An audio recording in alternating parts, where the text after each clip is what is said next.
Hi friends, welcome to Rouse Rising. My name is Katie, and for the last 9 years, you guys have watched this channel evolve from a motherhood channel to a cooking from scratch for my family channel.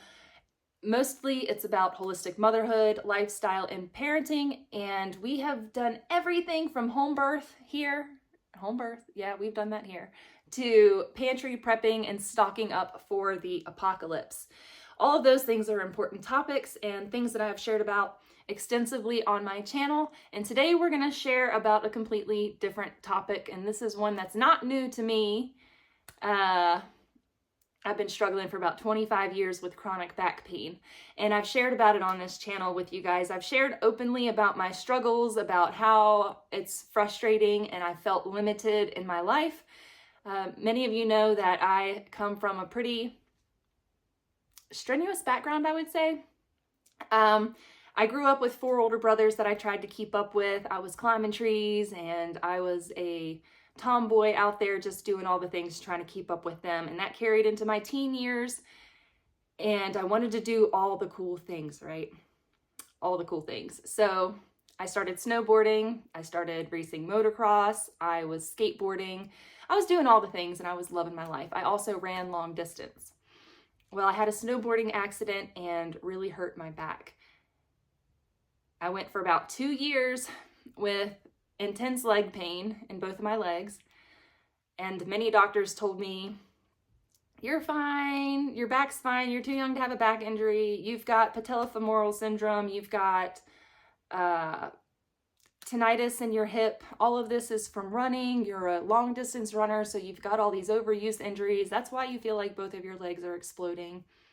Then I had stress fractures in both of my shins, and I was like, yeah, that's probably what it was. So we just kept trying to navigate this pain that I was in, this chronic pain that I was in. But I was too young for a back injury, mind you, and I didn't go to the hospital the day that I injured my back. I injured my back and I just sucked it up and went on with life, and I was in a lot of pain. But I never went to the hospital at that time of the accident and got checked out. So I walked around for 2 years going to a running specialist doctor. He was actually a doctor for the UVA cross-country running team. And I was going to a pain management specialist. Well, hold on, back up. I wasn't going to a pain management specialist yet, but from ages 16 to 18, I was going to physical therapy to treat all of my overuse running injuries. And I was driving about 45 minutes in both directions to a bigger city to go to their specialist because I was an athlete and because I was having all of this pain. Ultimately, I ended up with stress fractures in my shins, and I took to deep water pool running and deep water pool therapy.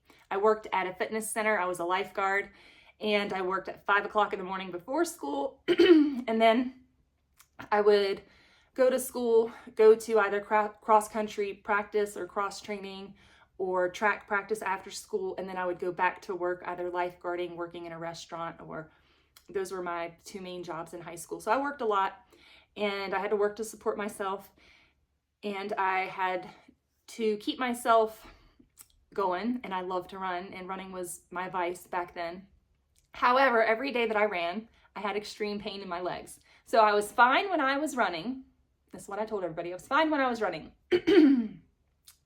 Once I finished running, about an hour later, the pain would start, and I would have fire pain all the way down into my feet, just horrendous pain, terrible pain.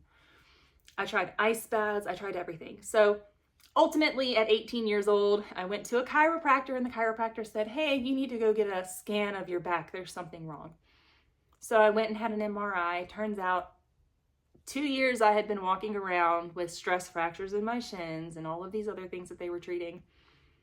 And I had herniated discs in my back, L4, L5, S1. Those were the 2 herniated discs in my back. And so those were compressing my nerves, and I was having pain in both my legs. So my nerve root was being compressed. Well, this has never stopped. This pain has never stopped. This pain in my legs. Anytime I increase activity, anytime I try to do something fun with my kids, anytime I do anything I want to do, physical, whether it be running or gardening or anything for 25 years. It has increased my pain in my legs. So fast forward to recent times. I've been dealing with the chronic pain in my back, unmedicated. I've gone in and out of physical therapy. I've had steroid epidural injections. I've had so many steroid epidural injections in my spine. I never had an epidural when I was giving birth, but I did have the steroid epidural injections in my spine when I was 18. From 18 to about 20, I was getting those. I stopped getting them for a period of time. Fast forward, I started getting them again in the last 2 years. I was going back to pain management to try to get a handle on my back pain. Because I'm no longer pregnant, breastfeeding, all those things, I decided that it was safe for me to seek pain relief and try to get a handle on my back pain.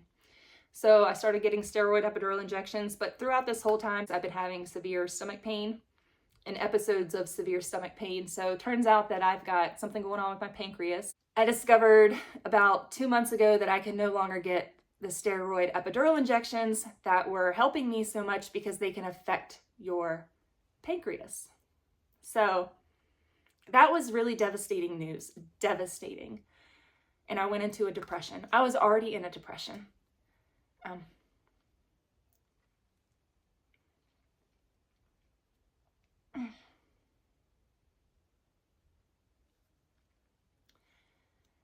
But realizing that the only thing that gave me relief was off the table was devastating. Sorry, I thought I was okay because I've taken a week to process this. So I thought I could talk about it now. But clearly it's difficult to talk about. Because I've been in chronic pain for so long. Because I've had this back pain and this leg pain for so long. Any hope of any period of relief was gone. Because the pancreas pain and because of what I've been dealing with my pancreas has been so debilitating as well, that I can't continue to get the steroid epidural injections knowing that those can affect my pancreas. I just can't anymore. I can't have both of those things going against me. So, it's hard to talk about because it's affected my whole life. And I've been really depressed. Because I can't be the mom that I've wanted to be to my children because of this pain. And the last steroid epidural injection that I had gave me about 1.5 months of pain relief. So we moved. I wasn't getting any help down in Southern Oregon with my pain other than the pain management center. I wasn't getting any help with my pancreas, so still having pancreas stomach pain, still dealing with bouts of what I call pancreas flares, and we've gotten a handle on those, so thank you, Jesus, that we have a handle on those, and that for the last 2 months, I have not had a severe pain episode, stomach flare. So we've gotten a handle on the pancreatitis, the recurring pancreas inflammation, and all of that. Had scans recently, and I do have a spot on my spleen and my pancreas from the pancreatitis, but we've managed to decrease the pancreas pain that I was having, and that is simply with some medication that I'm taking. I can talk about that in a whole other video that we can talk about pancreas stuff, but the whole point of that was I can no longer get steroid epidural injections. And that to me was devastating because that only means one thing. And that's what's taken me 10 minutes to get around to tell you guys,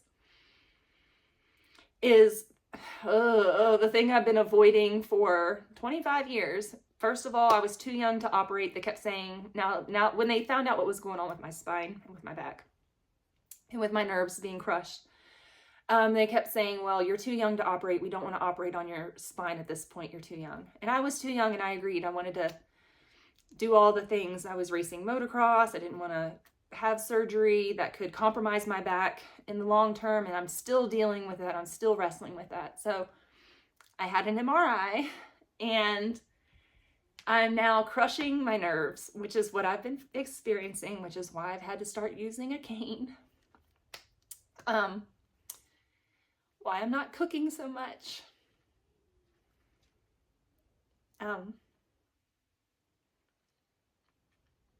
It's hard to talk about because I've been walking around thinking I'm crazy.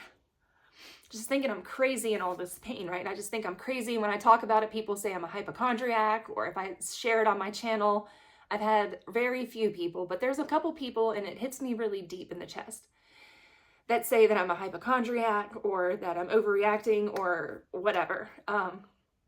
But just to put this in perspective for you guys, I've given birth 5 times. 4 of those children were born at home. Never once did I ever receive an epidural to cope with the pain of childbirth. So I've been there, done that. I raced motocross. I worked in excavating. I put my body through absolute hell. And I have the chronic pain as a result of all of those things. So I have beaten my body down. So now my L5-S1 disc is completely crushing both of my nerve roots in my left and right side. So that's why I've needed to use a cane sometimes. I started needing to take a cane with me in the car because car rides were crushing my nerves. And it makes sense. My nerves are being crushed when I sit. So I'm sitting on my bed now, but I'm sitting in a way that for a few minutes, I'll be able to sit for about 20 minutes, and then I'm kaput for the rest of this video. I'm not going to sit anymore. But car rides have been so incredibly excruciating that when I get out of a car, it takes about 20 to 30 minutes for my nerves to calm down in my legs. But for that 20 to 30 minutes, I'm in severe pain, and I can barely walk. It's so hard to walk. My kids have to help me. It's been horrible. So in the last 6 months, it took me a while to get into a new care provider. Everything's taken time. But once I got into my care provider, he got the ball rolling on everything. The first thing we needed to do was make it so that I was absorbing nutrition, and we had to get my pancreas sorted and make sure that my body was absorbing nutrition. That was number one, because I was losing weight and my body was lacking nutritional stores. All my levels were really low. So task 1 with the new provider was to get my digestion working, functioning better, so that we could tackle the back pain. And so I'm a one-track mind person. I'm like, I have all these things going on, but I need to just get the one thing done at a time. And it took me 2 months to start taking the medication for my pancreas. I was in denial. I was like, I don't need this medication. And so for 2 more months, I continued to have debilitating pain. So I finally started taking the medication, and I'm doing much better. So we're going to set that on the back burner. Tackle this back pain, because I can't drive my kids anywhere. I can't stand in the kitchen to cook a meal. I can't do the things I need to do to live and be a mom. And then I find out I can no longer get steroid epidural injections. They're off the table. So I get an MRI and find out that my nerves are being crushed, and I've got a bunch of stuff going on in my lumbar spine, but the most crucial thing is that I'm crushing my nerves in both my legs. So we've got to get that sorted, and the only way to sort that is with surgery, and it's called a laminectomy, if I'm saying that correctly, and a discectomy. I'm having 2 procedures done, and I'm having surgery on my spine, and I'm totally freaked out.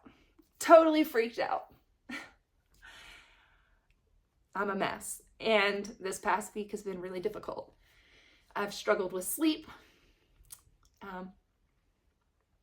and anxiety, like a mountain of it. So I'm terrified of surgery. I'm terrified of going under. I'm terrified of medical procedures. I have a thing on my tumor on my thyroid I'm supposed to have biopsied, and I've been on the table for that and walked out of the room, not had it done because my anxiety is so bad. It's so bad. So the doctor said if I want to be the mom I want to be, if I want to be the person I want to be, if I want to live pain-free and stop crying every day, if I want to stop being depressed, that this surgery is necessary. So, I mean, he said, I have to make a decision. He said, you can go home and think about it. That's fine. But what's the point in doing that? And if you know me, you know that I really struggle to make decisions. I struggle to make decisions. So I said, fine, I'll get the surgery. Sign me up. I'm going to do it. Fine, whatever. I'm going to do it. I'm just going to do it. I can't live like this anymore. I can't live like this anymore. And I say that with the biggest smile that I can, the biggest fake smile that I can. I can't live like this anymore in this amount of pain. It's just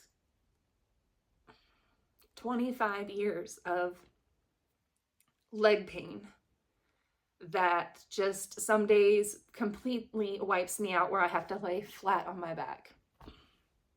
To take care of my family, I have to lay flat on my back multiple times a day to cope with the pain. I started taking antidepressants. I started taking pain medicine.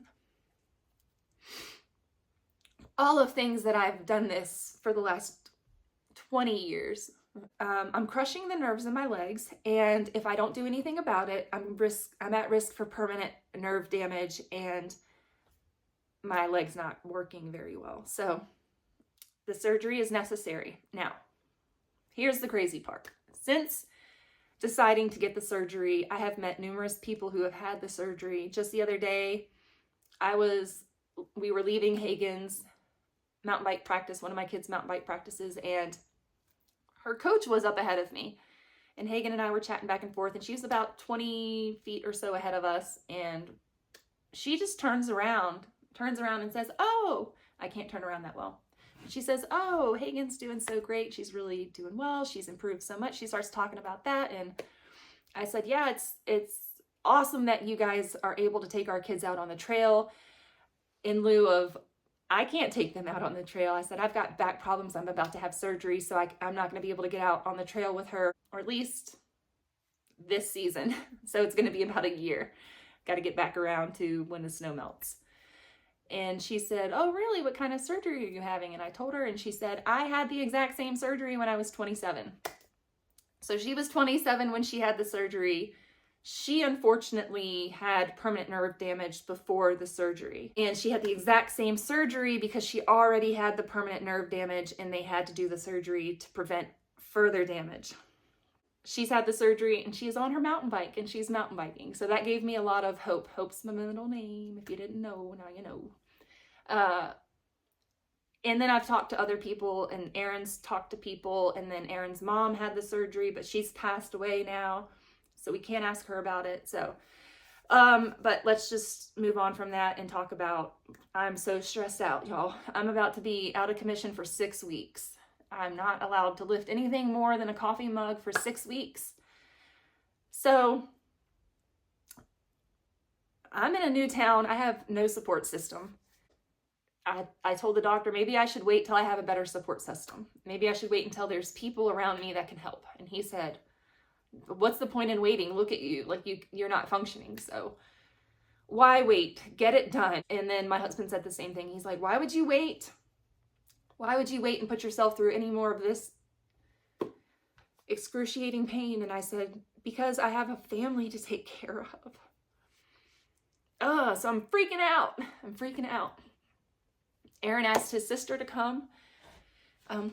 Neither one of us have our mothers. It's not like I can call up mom and be like, hey mom, come help. So I had exactly like 12 days to prepare for this surgery. So we've got 12 days, friends. Sorry, I'm having a really hard time with this. It's been a difficult realization. As a mom of 5, I'm gonna have it. I've got to figure out how to manage this household and not pick up anything heavier than a coffee mug. And so if you have suggestions or tips, please comment down below. If you've been through this surgery, I would love to hear your experience. I'd love to hear if you've had a laminectomy or a discectomy or whatever that one is. What has your experience been? Am I going to survive this? I don't know. Is my family going to survive this? I think they will. Will this house survive this? I don't know. Will we be all right? I'm sure we will be. Is my mental space going to be okay? Probably not. Let's be real. In my postpartums, Aaron always took care of me. One time my sister came out. My sister came out and helped in one postpartum. But Aaron has always taken great care of me in my postpartums, and he's always done great. So I'm looking at this as a postpartum birth experience. Similar. I've got to rest. I can't lift heavy things, and thankfully I don't have a baby keeping me up all night or a baby to lift or to nurse or, all of that stuff. Thankfully, I'm doing this now, and it's not wintertime, so hopefully I avoid getting the cold and flu. The last thing that we want is to have surgery and then me end up sick because I have a compromised immune system. And if I get a cough or a cold, it really knocks me out, and I end up very sick from that. So could you imagine? I can't cough or sneeze now without extreme pain shooting through my legs. So coughing and sneezing now is so painful. So I said, well, summertime is probably the better time of year to do surgery because I'm less likely to get sick. It's during my kids' race season, so they start racing in 3 weeks. I also have 2 birthdays this month. Annika's birthday, my youngest daughter, her birthday is the same week that I'm having surgery, and we are 1 week out from surgery. Today's Monday, and I'm having surgery next Monday. So this is longer than I anticipated it going, but I am spending the next week as best I can because I've been in survival mode since we moved. My back pain got exponentially worse, and I can do little tasks for my family, and then I have to rest for about an hour or so to get my pain to ease up, and then I can do a little bit more and then rest. And I told Aaron, I feel like I'm nesting. I feel like this is crunch time. We're about to have a baby. I'm about to be out of commission, but I'm about to have back surgery and I'm about to be out of commission. And the difference is, and it's not much of a difference because I had a really difficult time nesting because of my back pain and because of pregnancy. And it's hard to nest when you're pregnant and you throw in horrendous back pain, and it was horrible. But now my back pain is much worse. So I'm not able to do as much. I'm having the kids, I've already switched over since the doctor confirmed, and I can stop gaslighting myself now, that I'm crushing my nerves. That's what I thought was happening, but I kept telling myself, it's fine, like, you're okay, Katie, it's okay. But no, my nerves are being crushed and I'm in horrendous pain. As soon as my doctor told me that, or the surgeon told me that, I came home and I told the family, all right, y'all are going to have to start picking up things for mom. Y'all are going to have to start doing all these things. And I've already started pre-training my kids and my husband, if there is such a thing, to let's be real, I'm pre-training myself. I'm training myself to not do all the things. I need to delegate. I need to get my family to help me out. I need to have them lift the stuff. I need to have them pack and lift the cooler. I need to have them carry their gear bags and load their bikes, and they do those things, but I do most of the things. Let's be real. It's quicker and easier and more efficient if mom just does everything, right? So once the doctor said my nerves are being crushed, I came home and I said, all right, there really is something going on. I'm not just insane, and my nerves are being crushed, so I need y'all's help. And they're helping now, and I'm training myself to ask for help. I'm training myself to delegate. I'm training myself to get them to do all the things because mom can't do all the things anymore. I've hit my breaking point. I've pushed myself past the limit, and now I'm risking permanent nerve damage in my legs where I'm not going to be able to use them as well. We can't go there. We're going to salvage what is left, and hope that the surgery goes really well, and hope that I can continue to take care of my family and cook and make videos for this channel. I feel like I'm selfish or something. Like, I don't know how to describe it to you guys. Like, how could I do this? Right now, it's my husband's busy work season. It's my kids' busy season. I'm a mom to 5 kids. Like, how can I do this right now? But I'm not okay. And I can say that. And you can say that too if you're not okay. But I'm gonna be okay, and we're gonna get this surgery. We're gonna use our elvish light back there to help heal, and it's just one of the tools in my bag. So I've been in physical therapy for the last 3 months now, and I have not had any improvement. In fact, physical therapy causes me pain. I'm fine when I leave there, but about an hour later, my pain intensifies. And when I say fine, I'm sitting at about a level 3 constantly. So when I say I'm fine, I'm at my base level of pain level 3, and I am able to function somewhat normal. And then I go to about an 8 to 10 on any given day after any amount of activity. So physical therapy can do it. Riding in a car will put me at a 10. After about 10 minutes in a car, I'm at a 10. So it's time to do something, because nobody should be living like this. And even though I think I'm a tough chick and I think I can handle it, truth be told, I'm having to take antidepressants. And clearly I'm not managing it well on my own. So we're gonna trust the experts. I have, from my research, a great surgeon. And turns out that Hagen's coach had the exact same surgeon. So she had the same surgeon, had nothing but positive things to say about her surgery. And her surgery was 10, 15, 20, I don't know how old she is, but she was 27. I'm assuming she's my age or younger, and I'm pushing into my 40s. If you didn't know that, now you know. So she's my age or younger, but she had the surgery when she was 27, and she's still doing great. She's riding mountain bikes. So that's the goal, that I will be able to ride mountain bikes with my kids. The doctor said no more running. I was like, oh, so once I have this surgery and my nerve pain is gone, I can run, right? And he said no. He said running's terrible for your spine, and when you have a spine like my spine that's all jacked up, you can't run. Because, I mean, you can run. I can run. I proved I could run a mile the other week with my kids.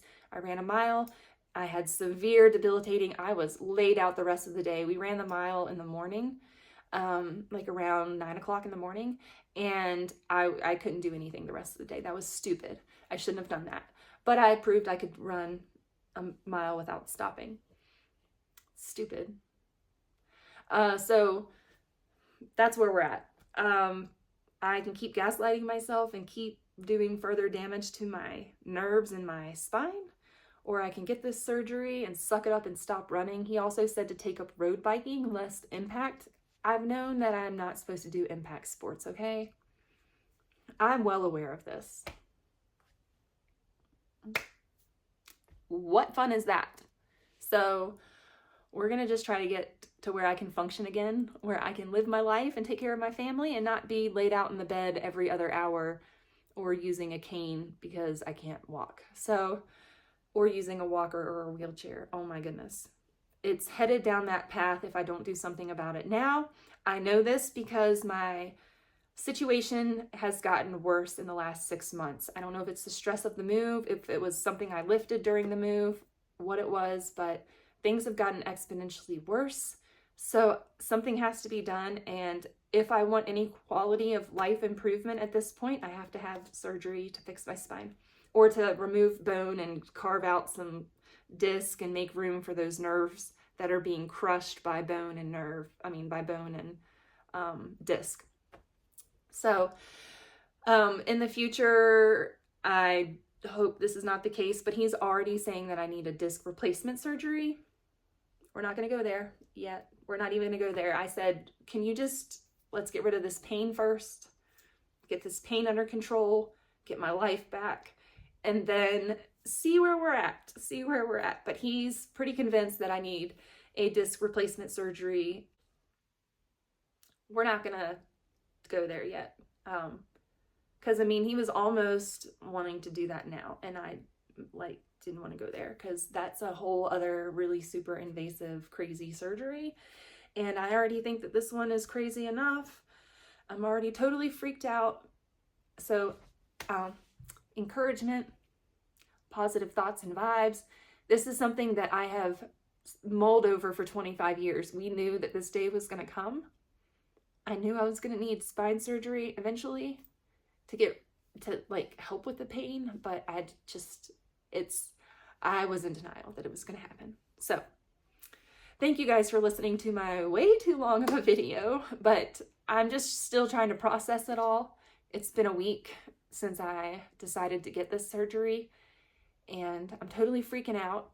A lot of people look at me and are like, you look fine and everything. Well, I hide it really well. Y'all, I can smile and fake it till I make it with the best of them, and I have been faking it.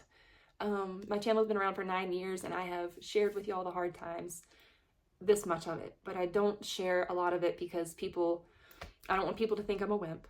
I don't want people to think that I'm a hypochondriac. I don't want people to think that I'm crazy. So I don't talk about it, but it's been crippling to my life, and it has prevented me from being the mom that I want to be to my kids.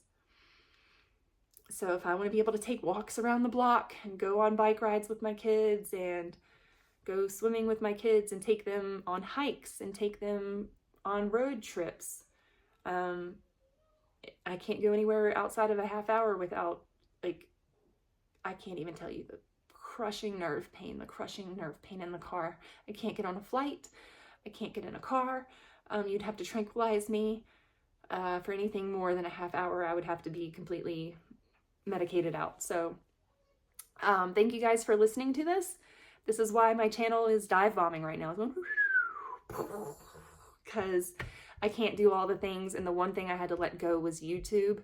If you're curious about Elvish and red light therapy, check the link down below in this video's description, and I will see you guys in the next video. I'm not sure what I'm going to be sharing. I have a bunch of content past that I've already filmed that I might put together in a video of cooking stuff, like a cooking vlog, but I will be sharing this whole journey. Sorry, I gotta try to get comfortable to say goodbye. I'm gonna share this whole surgery journey and recovery with you guys because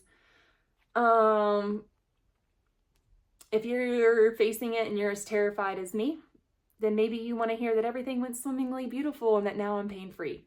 So that's what we're hoping for. That's what we're fingers crossed for.